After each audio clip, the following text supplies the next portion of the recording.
आज आपण सुक्या मच्छीचा रस्सा कसा बनवायचा ते बघणार आहोत। त्याच्यासाठी इथे मी ही सुकी मच्छी घेतलेली आहे। कोकणात त्याला वापटी म्हणतात। तर या दोन मोठ्या वापट्यांचे मी तुकडे करून घेतलेले आहेत। त्याच्यासोबतच इथे हा एक मीडियम साइज बटाटा घेतलेला आहे। बटाट्याचे पण बारीक तुकडे करून घेतलेले आहेत। या ठिकाणी लसूण घेतलेला आहे 5 ते 6 पाकळ्या। लसूण हा बारीक ठेचून घेतलेला आहे। त्याच्यासोबतच कढीपत्ता, आंब्याचे कोकम आहेत इथे 5 ते 7। त्याच्यासोबतच हा कोकणी स्पेशल कांदा खोबरं मसाला आहे। याची रेसिपी डिस्क्रिप्शन बॉक्समध्ये शेअर केलेली आहे, नक्की चेक करा। त्याच्यासोबतच इथे लाल तिखट, हळद, चवीनुसार मीठ, 1 मोठा चमचा इतपत तेल आणि या वाटीच्या सहाय्याने 4 वाटी पाणी इथे मी यूज करणार आहे। इथे तुमच्या चॉईसनुसार तुम्ही कन्सिस्टन्सी रस्स्याची पातळ किंवा घट्ट अशी ठेवू शकता। तर या ठिकाणी मी पातळ रस्सा बनवते, त्याच्यामुळे मी इथे 4 वाटा इतपत पाणी यूज करणार आहे। रस्सा बनवण्यासाठी इथे पातेल्यामध्ये मी 1 चमचा तेल गरम करून घेतलेलं आहे। त्याच्यामध्ये सर्वात आधी आपण लसूण टाकूया। लसूण थोडासा भाजल्यानंतर त्याच्यामध्ये आपण टाकणार आहोत कढीपत्त्याची पानं।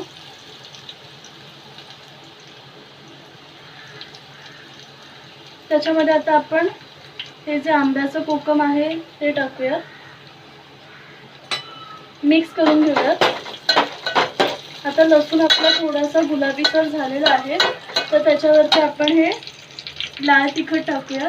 या ठिकाणी मी 2 चमचे लाल तिखट वापरते। तुमच्या चॉईसनुसार तुम्ही तिखटाचं प्रमाण कमी किंवा जास्त करू शकता।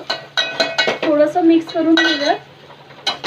त्याच्यामध्येच आता मी हे पाव चमचा हळद ॲड केलेली आहे। मिक्स करून घेऊयात एकदा। त्याच्यामध्ये आता आपण हे बटाटेचे तुकडे टाकून फ्राय करून घेऊया। 1 ते 2 मिनिटं चांगले बटाटे तेलामध्ये परतून घ्यायचे, कारण इथे आपण कच्चा बटाटा यूज केला आहे। त्याच्यामुळे आपण तो व्यवस्थित 1 ते 2 मिनिटं फ्राय करून घेऊया।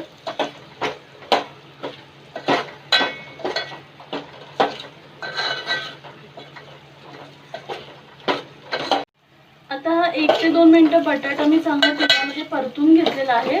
मंद गॅसवरच मी हा बटाटा परतून घेतलेला आहे। आता आपण त्याच्यामध्ये 4 वाट्या पाणी ॲड करूयात। या ठिकाणी जर तुम्हाला घट्ट रस्सा बनवायचा असेल तर तुम्ही पाण्याचं प्रमाण कमीही करू शकता। मी या ठिकाणी पातळ रस्सा बनवते, त्याच्यामुळे मी इथे 4 वाट्या पाणी ॲड करते।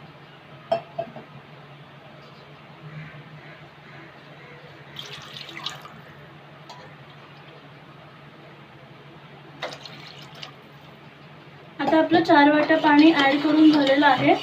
आपण गॅस फास्ट करूया आणि आता आपण इथे घरगुती आपला कांदा खोबऱ्याचा जो मसाला आहे तो ॲड करूयात। एकदा मिक्स करूयात व्यवस्थित आणि हे मिश्रण चांगलं 4 ते 5 मिनिटं आपण उकळून घेणार आहोत। आता रस्सा 5 मिनिटं व्यवस्थित शिजवून घेतलेला आहे। बटाटाही यामधला तर ऑलमोस्ट शिजलेला आहे। आता आपण याच्यामध्ये ही सुकी मच्छी ॲड करूयात। व्यवस्थित मिक्स करून घेऊयात। त्याच्यामध्ये आता आपण चवीनुसार मीठ टाकूयात। मीठ टाकताना लक्षात ठेवायचं की या सुक्या मच्छीमध्ये पण मीठ असतं आणि आपला जो कोकणी स्पेशल कांदा खोबरं मसाला आहे त्याच्यामध्ये पण मीठ आहे, तर त्याच्यानुसारच आपल्याला इथे थोडंसं मीठ ॲड करायचं। आता हा रस्सा आपण व्यवस्थित मिक्स करून घेतलेला आहे। आता रस्सा आपण 5 ते 10 मिनिटं सुकी मच्छी शिजेपर्यंत शिजवून घेणार आहोत। आता ऑलमोस्ट 10 मिनिटं झालेली आहेत। आपली वापटी मस्त शिजलेली आहे। तुम्ही बघू शकता रस्स्याला रंगही अतिशय सुंदर असा आलेला आहे। या ठिकाणी जर तुम्हाला घट्ट रस्सा हवा असेल तर तुम्ही कांदा खोबऱ्याचा जो मसाला आहे तो अजून थोडा जास्त ॲडही करू शकता। पण आता आपला रस्सा मस्त रेडी झालेला आहे। गॅस बंद करून घेऊयात आणि आता आपण हा रस्सा सर्व करूयात। तर आता इथे आपला हा कोकणी स्पेशल सुक्या मच्छीचा रस्सा म्हणजेच वापटीचा रस्सा रेडी झालेला आहे। या ठिकाणी मी हा भाताबरोबर सर्व करते, म्हणून मी थोडासा पातळ असा रस्सा बनवलाय। हा रस्सा भाकरीसोबतही अत्यंत टेस्टी लागतो। जर तुम्ही भाकरीसोबत खाणार असाल तर रस्स्याची कन्सिस्टन्सी थोडीशी घट्ट ठेवा। भाकरीसोबत किंवा भातासोबत दोघांसोबतही अतिशय टेस्टी असा लागतो हा रस्सा। नक्की ट्राय करून बघा। कोकणी स्पेशल सुक्या मच्छीचा म्हणजेच वापटीचा रस्सा।